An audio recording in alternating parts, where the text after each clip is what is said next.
Welcome back, scholars, to our Digital Academy. I am Professor Spark. Whether we are turning the pages of a timeless novel, our mission remains the same. Will today's sweep us into the concert hall? Let's find out together. Welcome to this explainer. Today, we're diving into the totally surprising history, the hidden storytelling, and, believe it or not, the near loss to obscurity of literally one of the most famous pieces of classical music ever written. Seriously, even if you think you've heard Vivaldi's The Four Seasons a million times, we're going to unpack this incredible narrative hidden right there in the sheet music, and you'll definitely hear it in a completely new way. I mean, it's genuinely hard to believe, right?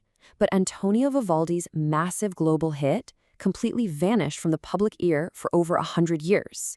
Today, we're uncovering how a piece of music so deeply woven into our modern cultural fabric actually slipped through the cracks of history, and how it was eventually resurrected to become the absolute cornerstone of the classical repertoire it is today.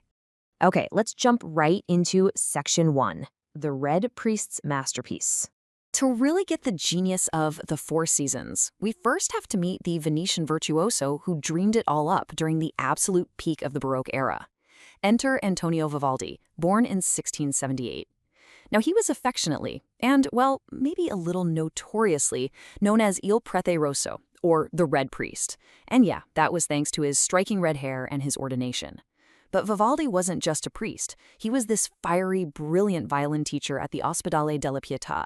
This was a Venetian orphanage that was absolutely renowned throughout Europe for its top-tier musical excellence.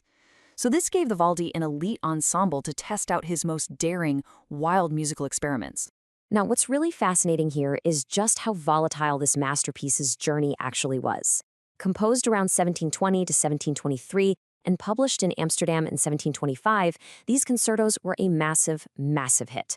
They were even heavily admired and literally transcribed by J.S. Bach himself. But, musical tastes inevitably shifted toward classicism after Vivaldi died, and this masterpiece was basically entirely forgotten. No, seriously, it wasn't until the advent of 20th century recordings that it was finally saved from obscurity, eventually crowning it as the ultimate entry point to classical music that we know today. Moving on to Section 2, Inventing Program Music. So let's look at the groundbreaking musical technology Vivaldi used to make these four concertos so totally revolutionary for their time. See, Vivaldi was a pioneer of this concept called program music. Basically, this is instrumental music that actively attempts to render a specific narrative. It completely blurs the lines between descriptive art and pure sound. Vivaldi integrated specific Italian sonnets, which, by the way, were very likely written by the man himself, directly into the sheet music. And by doing this, he essentially turned the standard Baroque string orchestra into this vivid, dynamic sonic paintbrush, literally translating written poetry directly into physical sound. And to pull this off, he ingeniously hacked the string instruments to create literal sound effects. It's so cool. He used these rapid, fluttering trills to become singing birds, shaking super aggressive tremolos to simulate icy winds, and plucked pizzicato strings to perfectly mimic the gentle fall of raindrops. It was incredibly theatrical. He was really pushing the physical limits of the instruments to paint this hyper-realistic picture of the natural world. Which brings us to Section 3, Harmony versus Invention. Now, to truly understand the soul of this piece, we have to look past the seasons themselves for a second and examine its original 1725 opus title, which translates to The Contest Between Harmony and Invention. This music actually represents a profound philosophical contest. On one side, you've got harmony, the strict, divine order of Baroque structures, tonal logic, and repeating refrains with occult ritornellos. And then, on the opposing side, you have invention, the wild, unpredictable empiricism of the natural world, just full of erratic storms and chaotic birdsong. Vivaldi is constantly, brilliantly balancing these two massive opposing forces. And this contest brilliantly illustrates exactly how the solo violinist fits into this grand musical architecture. The soloist isn't just up there playing notes, they're acting as the human protagonist on a literal hero's journey. Throughout the entire piece, this solitary human observer battles and sometimes harmonizes with the massive orchestra, which in this case represents nature. By placing personal emotion and struggle right at the center of the music, Vivaldi was quietly anticipating the Romantic era decades before it even arrived. A real game changer. All right, let's dive into Section 4, Touring the Four Seasons. Let's take a sensory walkthrough of the year to see how this narrative builds across the four seasons. Each concerto uses the standard Baroque structure, of fast, slow, fast movements. Vivaldi brilliantly maps out our emotional journey using musical keys to set the stage. He deliberately contrasts the bright, optimistic major keys for the renewal of spring and the festive abundance of autumn with the incredibly intense, heavy minor keys for the oppressive heat of summer and the stark isolation of winter. Let's look at each one. We kick things off in E major with spring. It's this joyful rebirth filled with flowing streams and pastoral dances. But my absolute favorite detail is in the slow movement. Vivaldi paints the scene of a sleeping goatherd, resting peacefully, represented by a really gentle violin melody. But right beneath it, Vivaldi explicitly instructs the viola section to play in this rough, repetitive manner to mimic the goatherd's dog barking, to keep watch. It's such a brilliant, hilarious little touch. Then, we transition into the tense G minor of summer. The opening is just languid and exhausting. I mean, you can practically feel the oppressive heat, but this tension eventually erupts into a frantic, furious storm in the presto movement.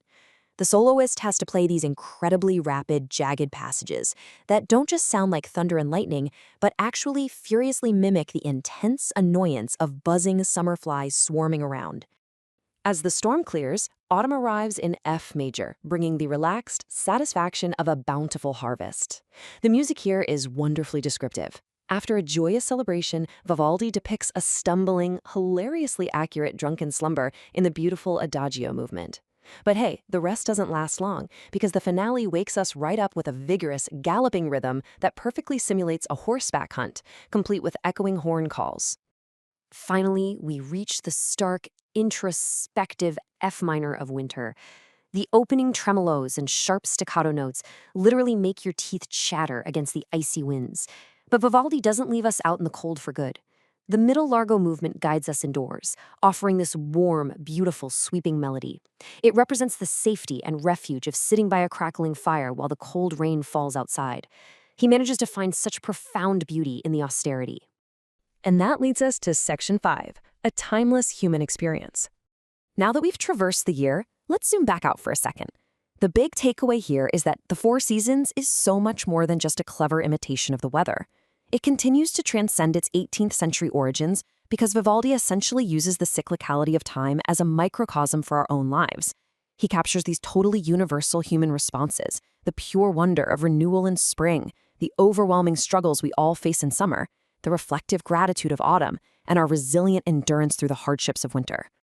If you really want to experience the true emotional weight, the raw virtuosity, and just the sheer vitality of this program music exactly the way Vivaldi intended, I highly recommend checking out the historically informed performance by the ensemble Voices of Music. Their expressive detail is just phenomenal. It really highlights the physical contest between the soloist and the orchestra, bringing those 300-year-old sonic paintings roaring right back to life. So I'll leave you with this thought.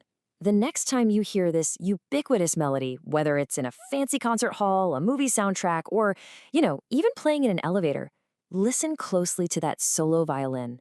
Listen past the birdsong and the thunderstorms and ask yourself, how does this ancient contest between harmony and invention reflect the ever-changing seasons, the struggles and the triumphs of your own life? Thanks so much for joining me on this explainer, and keep listening closely.